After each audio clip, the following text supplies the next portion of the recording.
Hi class, sorry I'm not here today. My daughter is sick, so I'm going to make a video instead. You should have your notes open to the Day 2 notes. And, while I'm limited on the amount of time that I can make this video, you can always pause it and, catch up that way in case I go a little too fast for you. We're going to be talking about functions. A function is a relation between two quantities in which one quantity is associated with a unique value of the other quantity. Basically, you're going to hear me saying a lot that a function, basically for each input, there's exactly one output.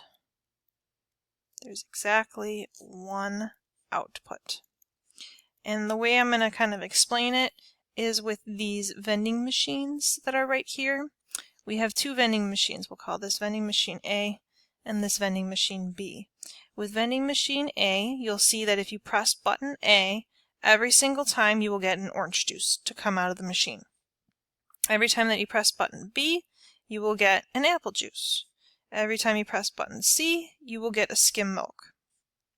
Every time that you press button D, you will also get a skim milk.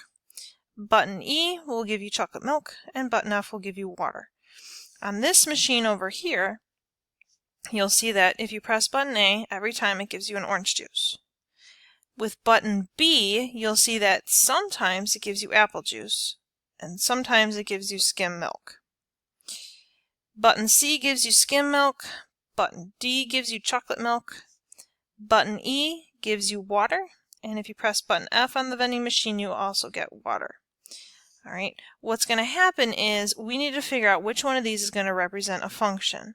Now, in order to have a function for each input, so for every button that you push, there should be exactly one output. So for every button you push, there should only be one drink that comes out. If you notice with option B, with the machine letter B, sometimes when you press letter B, you get apple juice, and sometimes when you press button B, you get skim milk. And I don't know about you, but I would not be thrilled if I went to a vending machine and I pressed a button expecting to get apple juice and I ended up getting milk instead. Alright, so this is an example of something that is not a function. For each button, there should be one drink that comes out.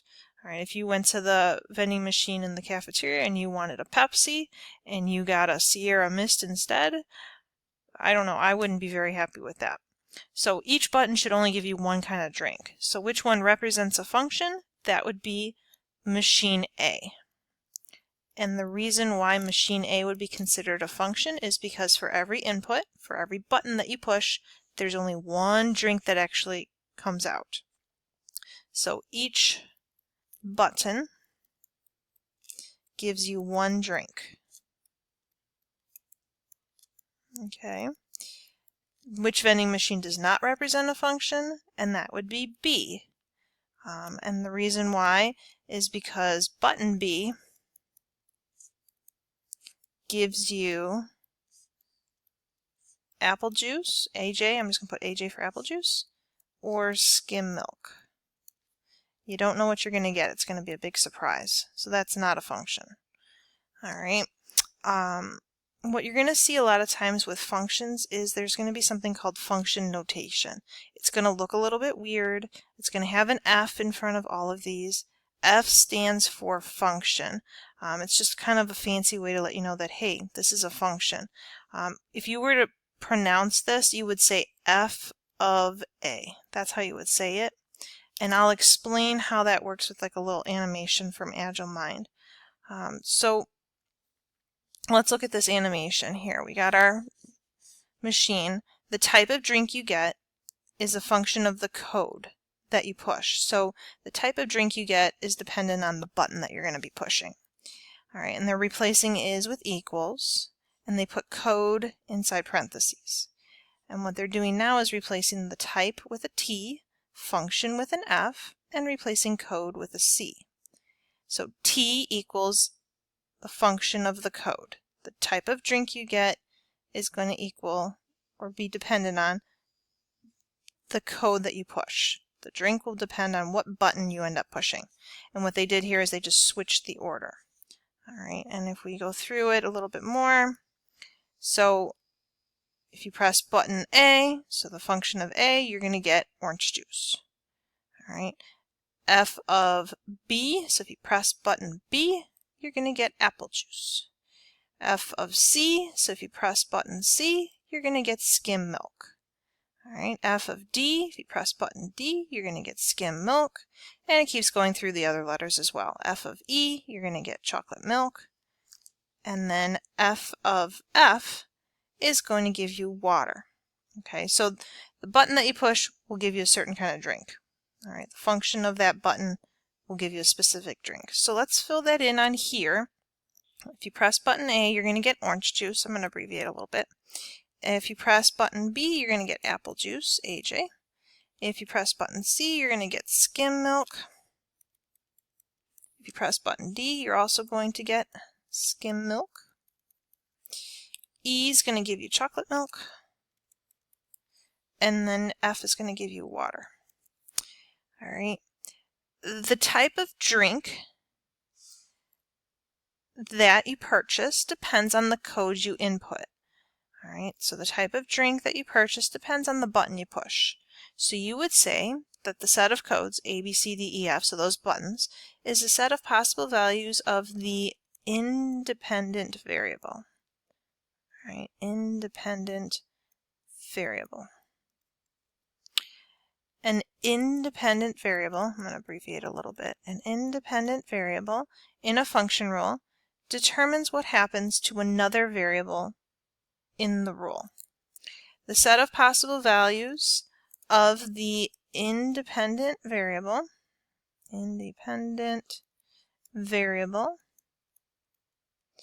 is also called the domain of the function. All right, domain is going to have several other words that also mean the same thing. The domain is basically your x value, not xy, your x value or your input. Okay, so the buttons, those are your input or domain or x value. All right, and the type of drink that comes out of the machine, so we're going to go to the other side, the different types of beverages that come out, whether it's orange juice, apple juice, whatever, those are going to form the set of possible values of the dependent variable.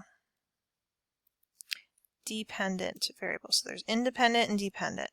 A dependent variable in a function rule changes its value when a value of the independent variable is changed. So if you change what button you push, you're going to get a different drink. If you go from button A to button B, you're going to get a different drink. So the drink is all dependent on what kind of button you push. The set of possible values of the dependent variable is also called the range. Hopefully you've kind of heard of domain and range. Okay. Other things that you're going to see dealing with the range, those are the y values, or also known as the output. Okay, so the types of drinks that come out, that's the output, or the y value, or the range. All right. We'll do some examples with that. We're going to skip this because we don't really need to worry about that at the moment. All right. Let's say that you have something like the amount of pumpkin versus the number of pumpkin pies. So you want to be you're going to make some pumpkin pie out of pumpkins. All right. We need to figure out what our dependency statement is, which is basically saying blank depends on blank. And then we're going to figure out what the independent variable is and what the dependent variable is. All right. When you're talking about the number of pumpkin pies and the amount of pumpkin, you can only make as much pumpkin pie as the amount of pumpkins that you have. All right. You can't make 20 pumpkin pies if you only have one pumpkin. If you have a lot of pumpkins, then you can make a lot of pumpkin pies. So the amount or the number of pies is going to depend on the number of pumpkins that you have, the amount of pumpkin Depends on the amount of pumpkin. All right. How many pies you make is going to depend on how much pumpkin you have. If you have a lot of pumpkin, you can make a lot of pies. If you only have a little bit of pumpkin, you can only make a few pies. So number of pies depends on the amount of pumpkin. And once you have this dependency statement, you can easily figure out what the independent versus what the dependent variable is. If you notice as we read this, it says number of pies depends on. The number of pies is depending on something, so the number of pies is our dependent variable. And then the amount of pumpkin will be the other, my independent variable. Amount of pumpkin. And we'll do more examples with those so that hopefully you can kind of catch on to that. All right, so you'll have to kind of figure out what depends on what, and then once you have it, whatever's depending on something will be your dependent variable, and then the other one will be your independent variable. All right, I'll try and do one more example, but I'm tied to 15 minutes, so we'll see if I can get through this, and then I'll do another example. All right, let's say that you have these two equations. All right, these are functions. So usually you're going to see an F to let you know that it's a function. Other times, if there's more than one, you'll see other letters like G. These are again pronounced f of x. All right, so f of x equals 3x plus 7, and then for this one, g of x is equal to x squared minus 5x, g of x. And you're going to see something like this. This would be pronounced f of negative 9. All right, all this means is that you're going to be using the f equation, and you're going to plug in negative 9 for x. Plug in negative 9 for x. So you're going to, where there's 3x plus 7, instead of an x, you're going to put negative 9. So all I'm doing is replacing the x with a negative 9. You simplify that, you got negative 27 plus 7, you're going to get negative 20 for your answer.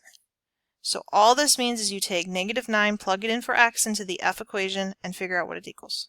That's it. Same thing with b. G of 5, that means you're going to be dealing with the g equation, and you're going to be plugging in 5 for x. So instead of x squared, you're going to have 5 squared. You're going to have a minus 5 times x. Instead of x, you're going to put another 5. So then you're going to have 5 squared, which is 25, minus 5 times 5. Don't forget order of operations. And you're going to get 0 for your answer.